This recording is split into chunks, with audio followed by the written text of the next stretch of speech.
Overton window, speedrun. Folks, this is a very interesting story. British voters now more right-wing on immigration than Americans. Weird. What? More right-wing than Americans on immigration? Let me read this to you. British voters across the political spectrum are now more likely to hold strong views on immigration and even ethnic homogeneity than Americans, with 70% of right-wing voters saying it's bad for society if white people decline as a share of the population. Britons have long been considered to be comfortably to the left of the American cousins on particularly all political matters, which this remains largely true. New research shows that Britons from both the left and the right are considerably more forthright than their American counterparts on immigration policy questions. Voters for British right-wing parties are radically more likely to agree with statements such as, it is bad for society if white people decline as a share of the population, and society is weakened by being made up of different races, ethnicities, and religions, the polling finds. The remarkable results come from a preview of forthcoming papers by the National Center of Social Research entitled UK and US Attitudes, two sides of the same coin, trailed in finance-focused British globalist center-left publications. The Financial Times, the organization took questions already well polled and understood by the U.S. pollsters and asked exactly the same of British respondents, given a realistic side-by-side comparison. Tom, thoughts on this? So first of all, I think just to recap real quick, the Overton window is the range of things that you can talk about. Basically, you think about it that way. Just think of it. It's a range of things you can talk about that people will say, yeah, we can talk about that. That's true. And for instance, the Overton window has moved on trans, right? Yeah. Used to be you can't even criticize them or you'll get canceled and everything like this. Vaccines, Overton window moves. Well, what they're saying here is the Overton window is moving on immigration, that the majority of people being liberal saying immigration is okay. Now the window is moved and they say speed run, it's happening fast. Why is it happening fast? It's happening fast because the British voters are moving in what's acceptable to talk about and what they're talking about. The Overton window's moving fast. Speed run, because what they're saying is exactly this. They're saying, whoa, wait. Now we have all these Muslim mayors. Now we've got rape gangs. Now we've got these problems. Now we've got things going on. Hang on a second. I get it now. This is bad. And so now people say to their neighbor says, yeah, this is bad. And another neighbor says, this is bad. All of a sudden they go up, boom, the Overton window walks up and they say this. Okay, well, let's calm down. We're all very emotional about this, but do you think that the immigration policy is really a good idea?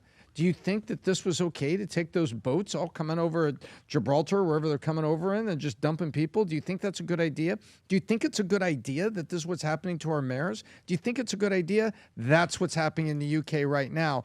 And it's bad, and they're going to have a tough time turning it. But are we, as America, Pat, my point, are we paying attention? This doesn't end well. It's the same thing when they tried to bring socialist policies over here to America, and the Republicans that were up against Clinton at the time, when we were talking about healthcare and stuff, were pointing over to Greece and people like that and saying, this guy wants to bring, Bill and Hillary want to bring socialist policies over here. Go look at what's happening in Greece. Go look what's happening in austerity programs. It doesn't work. We have 20 years of data to show it doesn't work. That's what we've got here. America, we've got data here. Go take a look at what's happening in the UK. It doesn't end well. Yeah. And by the way, this guy who is running for, Rob, can you pull up this tweet? Can you pull up this tweet about the Somalian guy? I just texted it to you. Yeah. He posts out a tweet. Everybody starts tagging me. Pat, look what phrase he's using. He's saying the future is bright. And I say, not with you, buddy. And I love it. Yeah, and then if you go into the comment section where people criticize on my comments, let me just show some of them because people were not happy. They said, not with you either, right? And this is me interviewing BB. And then on the bottom, I respond to that guy, say, we don't discriminate. We talk to anyone. Only podcasts that BB and Fuentes on within 4 weeks of each other. Enjoyed both conversations. And then the next one is, come on, you'd be happy if Somalians bought 1 million Future Looks Bright hats.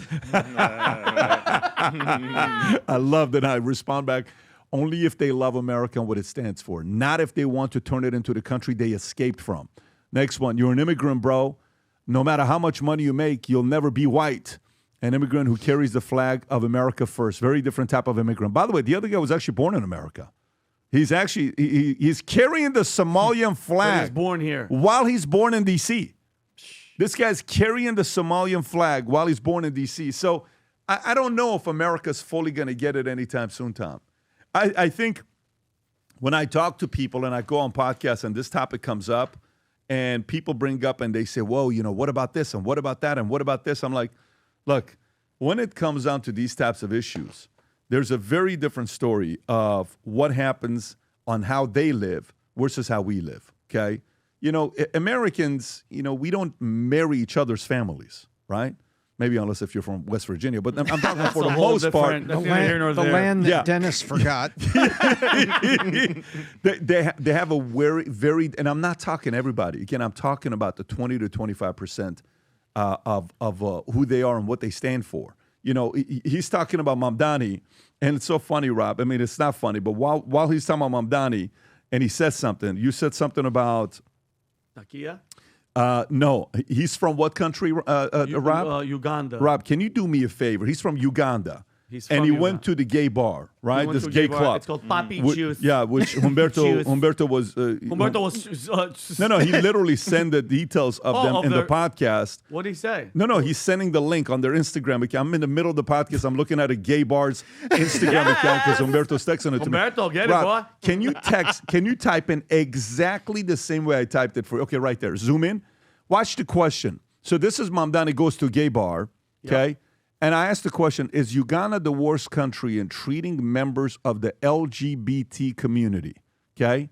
LGBTQ community. Bad things are. Okay? The short answer is, okay, so we have some absolute words. Okay, here are the key facts. Homosexuality is illegal in Uganda. Uganda passed an Anti-Homosexuality Act of 2023, which expanded punishments, including life imprisonment for same activity and death penalty for aggravated What is aggravated? Sorry. I was aggravated, Pat. Hang on, in America, life imprisonment leads to homosexuality. Yeah. It's actually a good point, Tom. Especially with Bubba in the shower and the running start.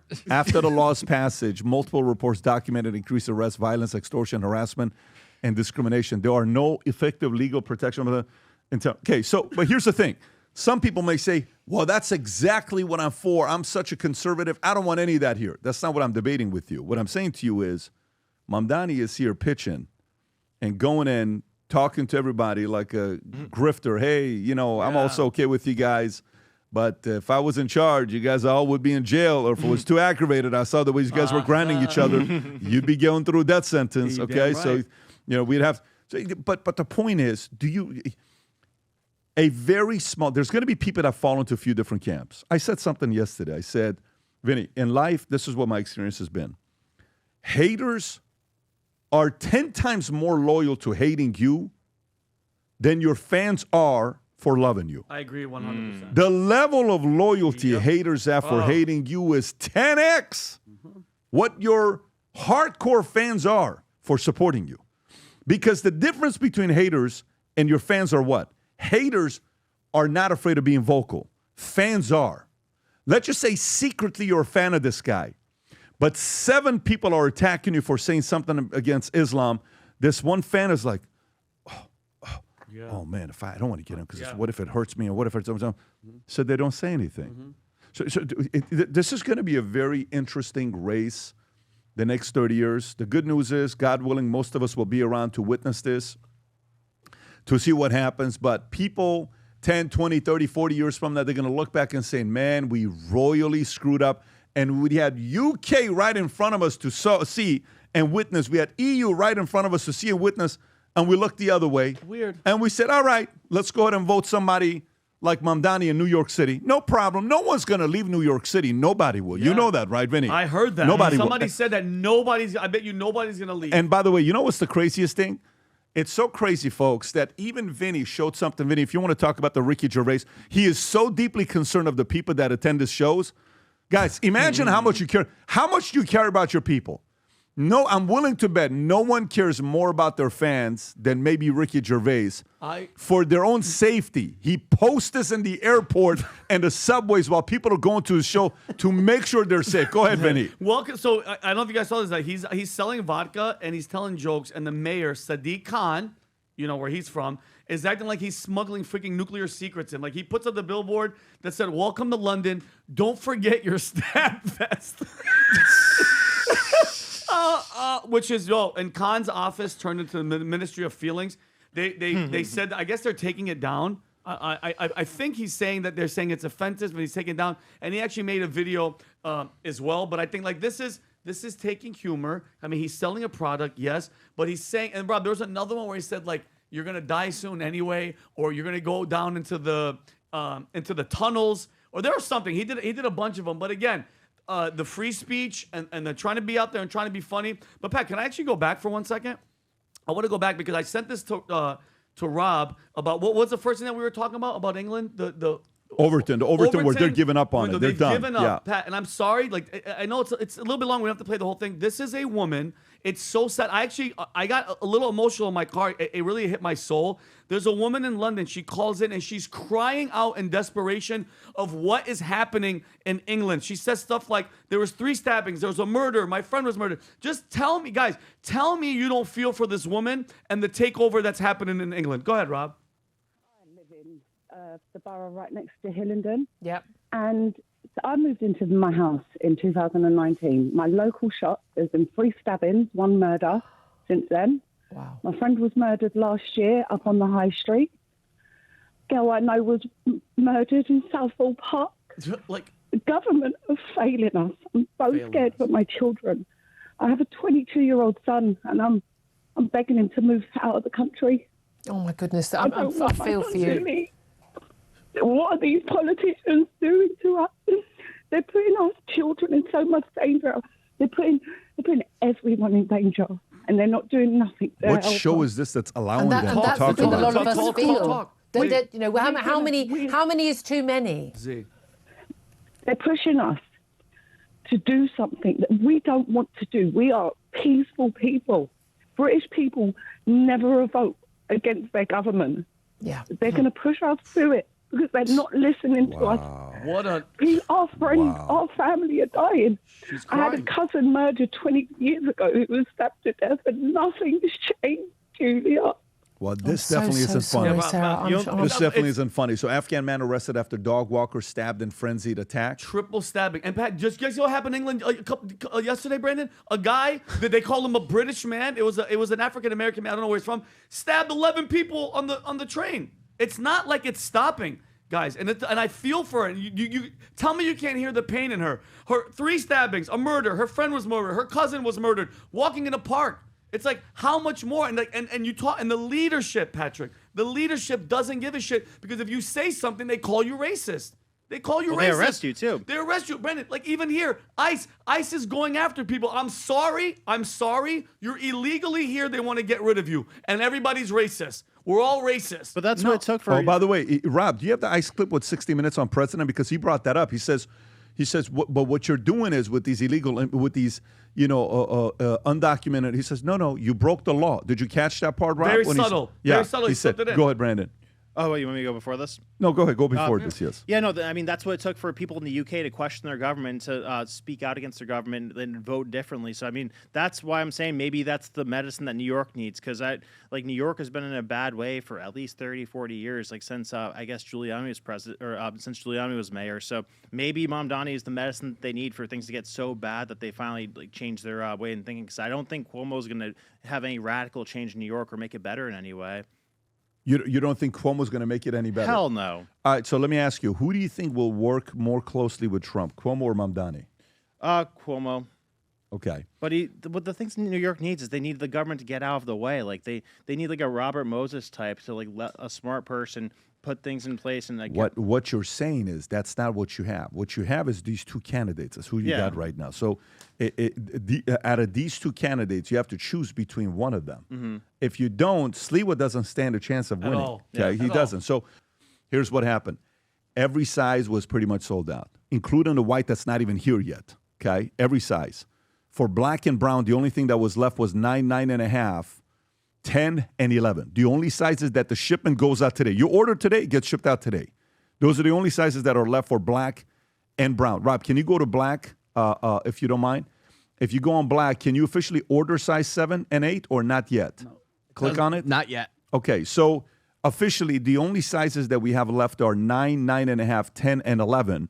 But I believe that effective here in the next 24 hours, okay, you can go place the order now, because I was under the impression that it was already up, Rob. Hold on. It is. I it just is. refreshed. Okay, Yep. so that's what it there is. you You don't go. refresh it. Oh, all of them? Here's the good news. The good news is folks came back and they said, Pat, can we get 7, 7.5, and 8.5? Guess what? We officially bought the mold for 7, 7.5, and 8.5. It's going to be done by November 17th. We're building the actual mold for 7, 7.5, and 8.5. You can officially order all the sizes, the 7, 7.5, 8, 8.5, 9, 9.5, 10, 10.5, 11, 11.5, 12, and 13. Some of the ones are going to come to you first week of February or first week of January. Some are December. 9, 9.5, 10, and 11 will be right away. But the reality of it is, it's sold out ASAP. And the feedback we're getting with the people that are wearing the shoes on a daily basis, everywhere I'm going, I'm seeing fans are like, Pat, look what I'm wearing. Look what I'm wearing. Look what I'm wearing. Look what I'm wearing. It's great to see people are loving the shoes as much as we're wearing them. If you haven't yet seen the ad, Rob, can you pull up the ad real quick for us to tell you the story of the FLBs? And we'll get right into the podcast. Go ahead, Rob. When we set out to create a shoe that blends comfort, function, and luxury, we had the choice to make it fast. We had the choice to make it cheap. We chose neither. Instead, we chose Tuscany, Italy. We chose true Italian craftsmanship, each pair touched by 50 skilled hands. We chose patience, spending 2 years perfecting every detail, and we chose the finest quality at every step. Introducing the Future Looks Bright collection. Not rushed, not disposable, not ordinary. Rather, intentional, luxurious, timeless. We spent a lot of time on these shoes, and if you haven't yet ordered it, the comparable to it is, think about the same factories pretty much that make a lot of these other shoes, the Gucci's, the Zegnas, the Ferragamo's, Berlutti's, the FLBs, same type of leather. We're talking about high quality leather, premium, laceless, craftsmanship. The only difference is it's the only one in the world that has the super foam technology similar to what On Cloud and Hoka has, making the shoe light and comfortable to wear. When you wear it once, you're going to want to wear it all the time. And again, for some of you that are saying, man, I wish I would have had 7.5. I wish I had 8.5. Order it now so you're guaranteed to get yours to come in. And who knows, some of them may come in earlier, but go to vtmerch.com, place your order with the shoes. Cannot wait to see you wear it. And by the way, when you do get them, put them on, take a picture, tag us. We want to see the pictures. Take care. If you enjoyed this video, you want to watch more videos like this, click here. And if you want to watch the entire podcast, click here.